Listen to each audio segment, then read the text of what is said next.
Hi friends, welcome to Katharanjani YouTube channel. ನೀವಿನ್ನೂ ನಮ್ಮ ಚಾನಲನ್ನು ಸಬ್ಸ್ಕ್ರೈಬ್ ಮಾಡಿಲ್ಲ ಅಂದರೆ ಈ ಕೂಡಲೇ ಸಬ್ಸ್ಕ್ರೈಬ್ ಮಾಡಿ. ಹಾಗೆ ಹೆಚ್ಚಿನ ನೋಟಿಫಿಕೇಷನ್ಸ್ಗಳ ಅಪ್ಡೇಟ್ಗಾಗಿ ಪಕ್ಕದಲ್ಲಿರುವ ಬೆಲ್ ಐಕಾನನ್ನು ಪ್ರೆಸ್ ಮಾಡಿ. ಅನುರಾಗ ಬಂಧನ ಭಾಗ 147. ಪ್ರಾದ್ಯ ಫೋನ್ನಿಂದ ಪ್ರಜ್ಞಾ ಕಳುಹಿಸಿದ ಮೆಸೇಜ್ ಅಭಿ ಫೋನ್ನ ಇನ್ಬಾಕ್ಸ್ನಲ್ಲಿ ಬೆಚ್ಚಗೆ ಕುಳಿತಿತ್ತು. ಮುಂಬೈ ಪೊಲೀಸರೊಂದಿಗೆ ನಿರಂತರ ಸಂಪರ್ಕದಲ್ಲಿದ್ದವನಿಗೆ ಯಾರ ಮೆಸೇಜ್ ನೋಡಲು ಕೂಡ ಸಮಯ ಇರಲಿಲ್ಲ.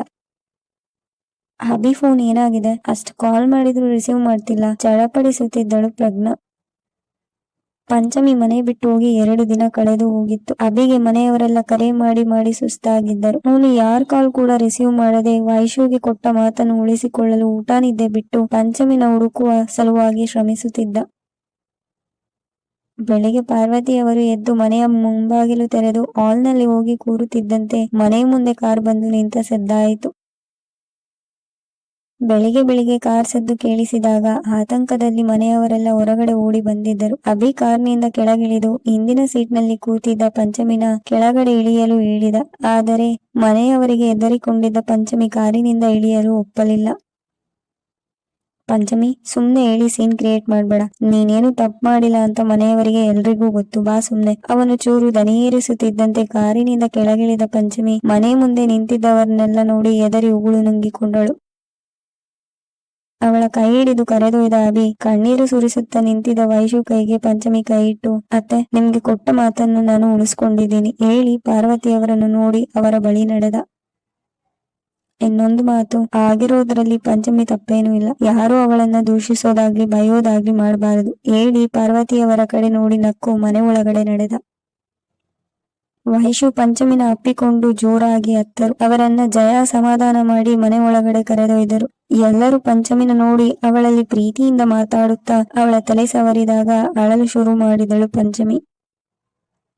ಅಮ್ಮ, ತಪ್ಪಾಯ್ತು ಅಮ್ಮ, ಇನ್ಯಾವತ್ತೂ ಹೀಗೆ ಮಾಡಲ್ಲ. ನೀವು ಹೇಳಿದಾಗೆ ಕೇಳ್ತೀನಿ ಅಮ್ಮ, ಅಳುತ್ತಲೇ ಹೇಳಿದಳು. ಅವಳಿಗೆ ತುಂಬಾ ಸುಸ್ತಾಗಿದೆ ಅತ್ತೆ, ಸ್ನಾನ ಮಾಡಿ ಮುಗಿಸಿದ ನಂತರ ತಿನ್ನೋಕೇನಾದ್ರೂ ಕೊಡಿ, ಆಮೇಲೆ ಸ್ಟೇಷನ್ಗೆ ಹೋಗೋದಿದೆ ಗಂಭೀರವಾಗಿ ಹೇಳಿದವ ಸುಮಾ ಕಡೆಗೊಮ್ಮೆ ನೋಡಿ ಅವನ ಕೋಣೆಗೆ ನಡೆದ. ಪಂಚಮಿ ಎಲ್ಲಿದ್ದಳು ಏನು ಅಂತ ಯಾರೂ ಕೇಳಲಿಲ್ಲ, ಅವನೂ ಹೇಳಲಿಲ್ಲ. ಅಳುತ್ತಿದ್ದ ಪಂಚಮಿನ ಸಮಾಧಾನ ಮಾಡಿ ರೂಮ್ಗೆ ಕರೆದೊಯ್ದರು ವೈಶು.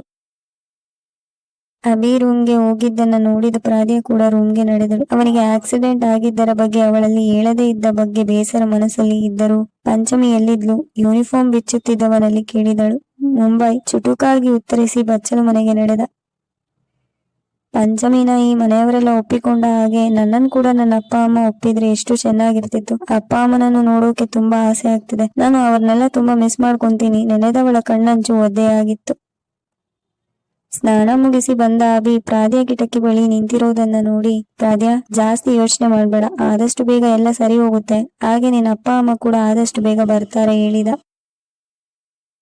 ಅವನ ಬಳಿ ನಡೆದ ಪ್ರಾದ್ಯ ಅವನನ್ನ ಅಪ್ಪಿಕೊಂಡಳು. ನಿಜಾನ ಅಭಿ? ನಾನು ಅಪ್ಪ ಅಮ್ಮನನ್ನು ತುಂಬಾ ಮಿಸ್ ಮಾಡ್ಕೊಂತಾ ಇದ್ದೆ. ಪಂಚಮಿನ ಇವರೆಲ್ಲ ಒಪ್ಪಿಕೊಂಡ ಹಾಗೆ ನನ್ನ ಕೂಡ ಅಪ್ಪ ಅಮ್ಮ ಒಪ್ಪಿಕೊಂಡ್ರೆ ಸಾಕು ಅಂತ ಕಾಯ್ತಿದ್ದೀನಿ ಹೇಳಿ ಕಣ್ಣೊರೆಸಿಕೊಂಡಳು. ಟ್ರಸ್ಟ್ ಮೀ, ಆದಷ್ಟು ಬೇಗ ಅದು ಆಗುತ್ತೆ ಹೇಳಿದ. ಖುಷಿಯಾದ ಪ್ರಾದ್ಯ ಅವನನ್ನ ಇನ್ನೂ ಬಿಗಿಯಾಗಿ ಅಪ್ಪಿಕೊಂಡಳು. ಆಕ್ಸಿಡೆಂಟ್ ಬಗ್ಗೆ ನಿನ್ನಲ್ಲಿ ಹೇಳದೆ ಮುಚ್ಚಿಟ್ಟೆ ಅಂತ ಕೋಪ ಮಾಡ್ಕೊಂಬೇಡ. ಹೇಳಿದ್ರೆ ನೀನು ಅಳ್ತೀಯ, ಬೇಜಾರ್ ಮಾಡ್ಕೊಂತೀಯ ಅಂತ ಹೇಳಲಿಲ್ಲ ಅಷ್ಟೇ. ಅವಳ ನೊಸಲಿಗೆ ಚುಂಬಿಸುತ್ತಾ ನೋಡಿದ. ಅವಳ ಮನಸ್ಸಲ್ಲಿದ್ದ ಅಲ್ಪ ಕೋಪವೂ ಕರಗಿತು. ಹೌದು, ಪಂಚಮಿಗೆ ಇಲ್ಲಿಂದ ಹೋಗೋಕೆ ಸಹಾಯ ಮಾಡಿದ್ದು ಸ್ಕಂದ ಅಣ್ಣ ಅಂತ ನಿಂಗೆ ಮೊದಲೇ ಗೊತ್ತಿದ್ರು ನಂಗ್ಯಾಕೆ ಕೇಳಲಿಲ್ಲ? ಕೇಳಿದಾಗ ಅಚ್ಚರಿಯಾಗುವ ಸರದಿ ಪ್ರಾದ್ಯ. ಅದು ನಂಗೊತ್ತಿತ್ತು ಅಂತ ಯಾರು ಹೇಳಿದ್ದು? ನಂಗೆ ನಿಜವಾಗ್ಲೂ ಗೊತ್ತಿರ್ಲಿಲ್ಲ ಅಭಿ ಹೇಳಿದಳು ಪ್ರಾದ್ಯ. ಮತ್ತೆ ನಂಗೆ ನಿನ್ನೆ ಮೆಸೇಜ್ ಮಾಡಿ ಹೇಳಿದ್ಯಾರು? ಅವನು ಫೋನ್ ತೆಗೆದು ಮೆಸೇಜ್ ತೋರಿಸುತ್ತಾ ಕೇಳಿದ. ನಾನಲ್ಲ ಮಾಡಿದ್ದು, ನನ್ನ ಫೋನ್ ಅಕ್ಕನ ಹತ್ರ ಇದೆ ಹೇಳಿದಳು ಪ್ರಾದ್ಯ.